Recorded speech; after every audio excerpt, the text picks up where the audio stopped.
ओम शांति। शरीर का नाम है विमला जैन। कहानी का शीर्षक है कि जीवन में नियम लेना कभी भी लाभदायक होता है। कहानी जैसे एक किसान था, वो एक बाबा जी के पास जाता है और कहता है मुझे भगवान के दर्शन करा दो, मुझे भगवान से मिलना है। तो बाबा जी कहते उसके लिए तेरे को कोई एक नियम लेना पड़ेगा। तो बाबा जी कहते तू ये नियम ले ले, तेरे घर गांव में एक मंदिर है शिव जी का, वहाँ रोज़ दिन में एक बार जाके मंदिर की मूर्ति के दर्शन किया कर, तो भगवान तुझे दर्शन दे देंगे। तो किसान कहता है नहीं नहीं, ये मुझसे नहीं होगा क्योंकि इतना समय मेरे पास नहीं है।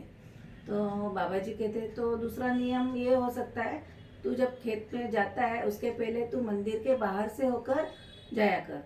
तो किसान कहता नहीं, ये भी पॉसिबल नहीं क्योंकि जो मेरा खेत है वो अपोजिट दिशा में और मंदिर है वो दूसरी दिशा में, तो इतना समय मेरे पास नहीं है, मैं काम को नहीं छोड़ सकता, तो ये भी नियम मैं नहीं ले सकता।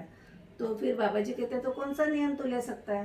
तो वो कहता है मेरे खेत के बाजू में एक खेत है, वहाँ मेरा दोस्त रहता है, तो उसका चेहरा देख के मैं खाना खाऊंगा दोपहर का, ये नियम मैं ले सकता हूँ। तो बाबा जी कहते कोई बात नहीं, कोई भी एक नियम लेगा उसका कुछ फ़ायदा तो होगा, चलो यही नियम ले लो। तो वो नियम लेता है और वो किसी को बताता नहीं कि मेरा ये नियम है। रोज़ खाना खाने के पहले उसके दोस्त को जाके आवाज़ देता है, देता है, उसका चेहरा देखता है और खाना खा लेता है। ऐसे 4-6 महीने नियम उसका टूटता नहीं, आराम से चलता है।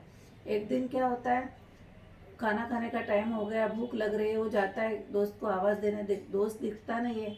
तो वो कहता है कि वहाँ के काम करने वालों को पूछता है कि मेरा दोस्त है वो कहाँ गया है, दिख नहीं रहा है कि आज वो है नहीं, वो तो कहीं दूर नदी किनारे चिकनी मिट्टी खोदने के लिए गया है। तो उसको तो बहुत जोर से भूख लगी हुई होती है, सोचता है नियम तो मुझे तोड़ना ही नहीं है, तो दौड़ दौड़ के जाता है, दौड़ के नदी किनारे जाता है।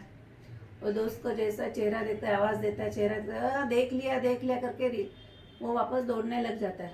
और वहाँ पे वो दोस्त जो चिकनी मिट्टी खोद रहा होता है, उसको वहाँ सोने के नाणे का थैला मिलता है। तो उसको लगता है इसने ये देख लिया है, अभी वो गांव में जाके बोलेगा तो ये सोने नहीं, उस सोने के नाणे नहीं उसके पास रहेंगे, नहीं मेरे पास रहेंगे। तो वो दौड़ दौड़ के पीछे जाता है, अरे क्या देखा क्या देखा? तो बोलता नहीं मैंने देख लिया।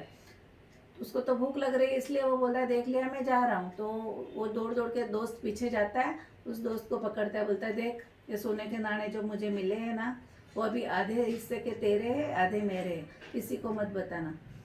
तो वो सोचता है, किसान सोचता है एक नियम लेने से भगवान ने मुझे इतना सारा सोना दे दिया, तो जो वो साधु ने बताया था वो नियम अगर ले लेते तो उससे कितना फ़ायदा होता। दोस्त को बताता है कि मुझे वो साधु महाराज ने बताया था कि भगवान के मूर्ति के रोज़ दर्शन करना, तो तब से दोनों दोस्त भगवान के भक्त बन जाते, रोज़ भगवान के दर्शन करते, फिर खेत में काम करने जाते। तो जीवन में कोई भी नियम लेंगे तो उसका कोई अच्छा फ़ायदा होता ही है। ओम शांति।